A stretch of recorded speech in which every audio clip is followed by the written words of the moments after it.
What could possibly defeat the most powerful man in Europe? A mighty army? A clever general? No. Napoleon Bonaparte, master of battlefields, was once routed by an army of rabbits. Even the greatest can be humbled by the smallest, and history is full of moments stranger than fiction. In this tale, Napoleon isn't the untouchable legend, he's a man caught off guard, forced into a comical retreat by a relentless tide of bunnies. As we travel back to the summer of 1807, we'll uncover how a day meant for celebration turned into chaos, and how the conqueror of Europe was conquered by a legion of rabbits. This is the true story of Napoleon's fluffy fiasco. In 1807, Napoleon Bonaparte stood at the height of his power, ruling an empire that stretched across Europe. His armies were undefeated, his laws reshaping nations, and his recent peace with Russia made him seem unstoppable. To celebrate his triumphs, Napoleon decided to reward his top commanders with a grand event. He chose a traditional pastime of the elite, a rabbit hunt in the French countryside. It was meant to be a day of leisure, a break from war and politics, a simple outing for the world's most powerful men. Little did they know, this hunt would become one of the most bizarre episodes in Napoleon's legendary career. The stage was set for a day no one would forget. Napoleon entrusted the event to his chief of staff Alexander Berthier, a master organizer. Berthier planned a lavish outdoor luncheon and invited the empire's most decorated marshals and generals. The main event, a rabbit hunt with no shortage of game. Determined to impress, Berthier ordered hundreds, perhaps thousands of rabbits from local farmers. The plan was simple: release the rabbits, let the hunt begin, and ensure the emperor's day was perfect. Cages filled with rabbits awaited the signal. Berthier believed he had thought of everything. What could possibly go wrong? Berthier's plan was as precise as a military campaign. The guests would arrive at a picturesque estate, enjoy a feast, then take their places for the hunt. At Berthier's signal, assistants would open the cages, expecting the rabbits to bolt for the woods, providing exciting targets. The event was meant to reinforce loyalty and celebrate victory. A flawless day for the emperor. Every detail, from the food to the field, was meticulously arranged. Berthier imagined Napoleon pleased, the hunt a roaring success. The stage was set, the guests ready, and the rabbits waiting. It seemed foolproof. Berthier's agents scoured the countryside, buying up every rabbit they could find. Wild or domestic, it didn't matter. Soon, hundreds, maybe thousands of rabbits were caged and ready for the hunt. The field became a temporary warren, alive with twitching noses and bright eyes. But in his quest for quantity, Berthier overlooked a crucial detail. Most of these rabbits were domesticated, not wild. These bunnies were used to humans, associating people with food, not danger. The stage was set for a spectacle, but the nature of the rabbits would change everything. The hunters expected a chase. What they got was something else entirely. The day arrived bright and festive, the air was filled with the promise of excitement, and the fields shimmered under the golden light of the early sun. Laughter and conversation drifted across the grass as the guests gathered, their spirits high, their expectations even higher. This was no ordinary morning, it was a day set aside for spectacle, for tradition, and for the thrill of the hunt. Napoleon and his officers lined up, rifles ready, expecting a classic hunt. Their uniforms were immaculate, their faces set with anticipation. Berthier, ever the organizer, gave the signal. The cages, lined up in neat rows, were opened with a flourish, as if unveiling a grand performance.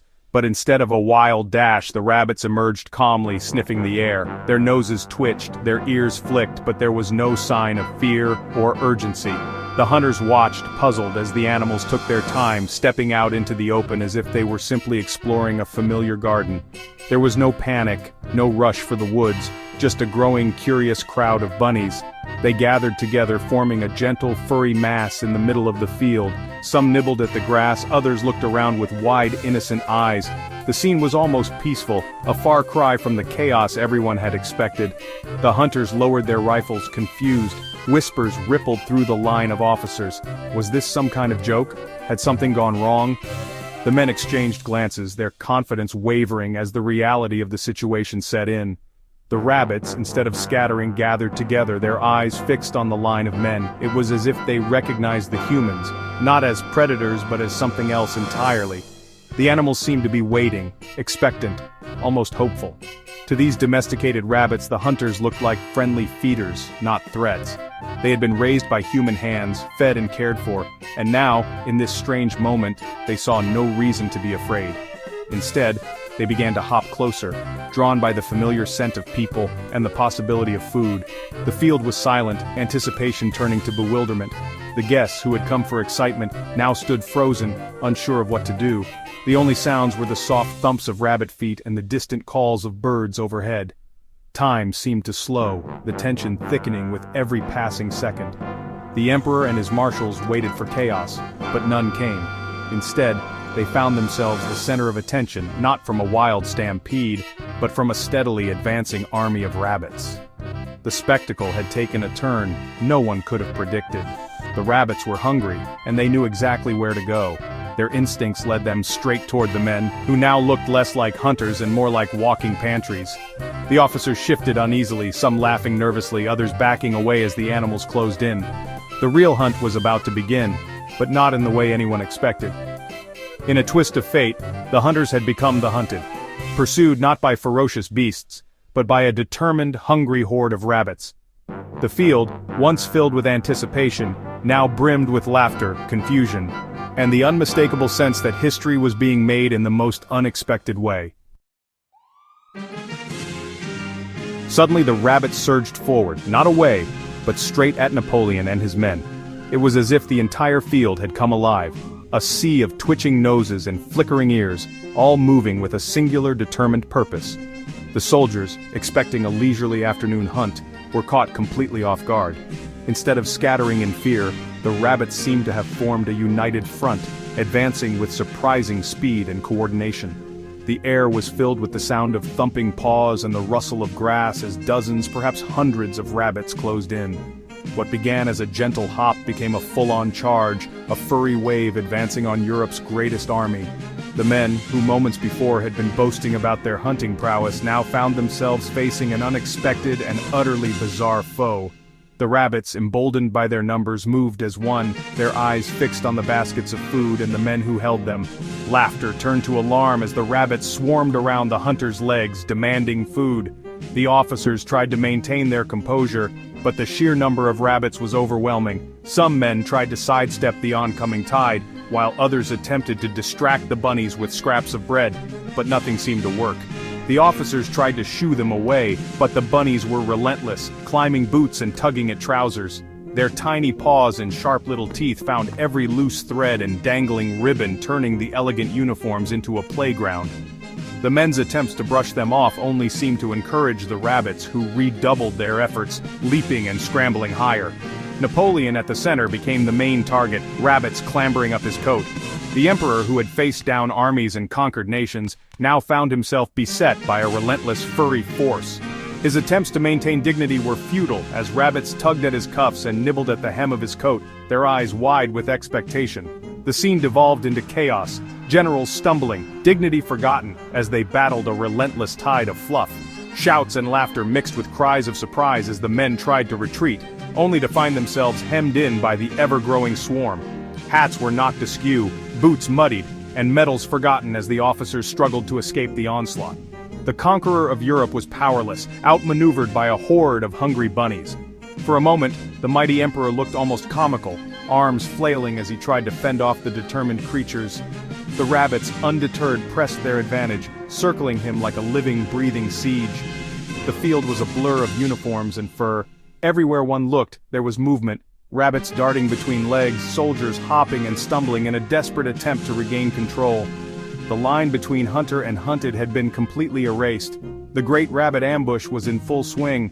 What was meant to be a day of triumph had turned into a spectacle of confusion and hilarity, with the world's most famous general at the mercy of a mob of bunnies. The emperor was under siege.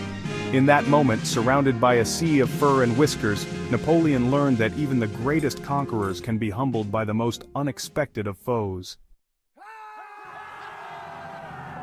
Realizing the situation was hopeless, Napoleon made a break for his carriage. The rabbits pursued, bounding after the fleeing emperor. Guards and coachmen watched in disbelief as their leader was chased by a furry mob. Even inside the carriage, Napoleon wasn't safe. Rabbits leapt at the doors, some even clinging to the steps.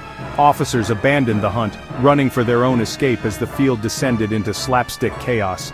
The conquerors of Europe were routed by cuteness and hunger. Finally, the carriage sped away, leaving the rabbits victorious. Napoleon's dignity, however, was left behind. After the chaos, everyone wondered, what could possibly have caused such a bizarre turn of events? Why did the rabbits attack the hunters so fearlessly, without any hesitation or fear? The answer was simple. Berthier had bought domesticated rabbits, not wild ones, for the grand hunt. These bunnies saw humans as food providers, not predators.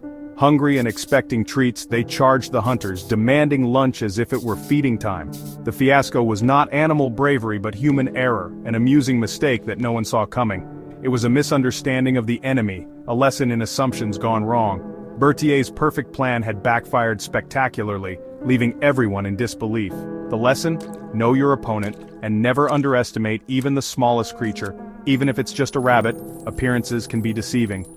The Great Rabbit Ambush became a legendary tale of comic miscalculation, retold for generations. Napoleon's rabbit fiasco is more than a funny footnote. It's a window into the unpredictable, often absurd side of history that textbooks rarely mention. While we tend to remember Napoleon as the iron-willed general, the architect of empires, and a man whose ambition shaped the fate of Europe, this peculiar episode reveals a different side of him. It's a reminder that even the most powerful figures are not immune to the whims of chance or the chaos of nature. It's a glimpse behind the myth, peeling back the layers of legend to show the human being beneath the uniform and medals. In this moment, Napoleon wasn't the master strategist or the feared conqueror. He was simply a man caught off guard by a horde of determined rabbits. It shows that even the mighty can be humbled by the unexpected. No matter how carefully we plan, life has a way of surprising us, sometimes in the most comical ways imaginable. For Napoleon, it wasn't a rival general or a cunning political foe that brought him low, but a swarm of small, furry creatures. The empire's wealth and spectacle were on full display, with grand banquets, glittering uniforms, and the pomp of the French court. Yet, amid all this grandeur, a simple hunting party turned into a farce that no one could have predicted. But so was its vulnerability to simple mistakes. The story spread quickly, delighting Napoleon's enemies and amusing his supporters. It became the talk of salons and taverns alike, a tale that crossed borders and classes. For some, it was proof that the emperor was not invincible. For others, it was a welcome bit of levity in turbulent times. It humanized the emperor, reminding everyone that history's giants are still just people. They have their triumphs and their blunders, their moments of glory and their moments of embarrassment. Letters and diaries from the era mention the incident with a mix of disbelief and delight, as if to say, if it can happen to Napoleon, it can happen to anyone. The tale endures because we love to see the powerful brought low by the humble. There's something timeless about the image of a great leader undone by something so small and unexpected. It's a story that invites laughter, but also reflection on the unpredictable nature of life. Napoleon's military genius remains unquestioned, his campaigns studied and admired to this day. He changed the course of nations and inspired both fear and admiration across the continent. But this story adds color to his legacy. It reminds us that history is not just a series of grand victories and defeats, but also a tapestry woven from countless small, strange, and unforgettable moments. History isn't just battles and treaties, it's the laughter, the mishaps, and the stories that get whispered and retold for generations. These are the moments that make the past feel alive and relatable. It's also strange, funny, deeply human moments. The rabbit chase is a reminder that even the most serious chapters of history have their lighter sides, and that sometimes, the best stories are the ones that make us smile. And sometimes, the most memorable events are the ones no one could ever plan. In the end, it's these unexpected tales that linger in our collective memory, reminding us that history is, above all, a story about people.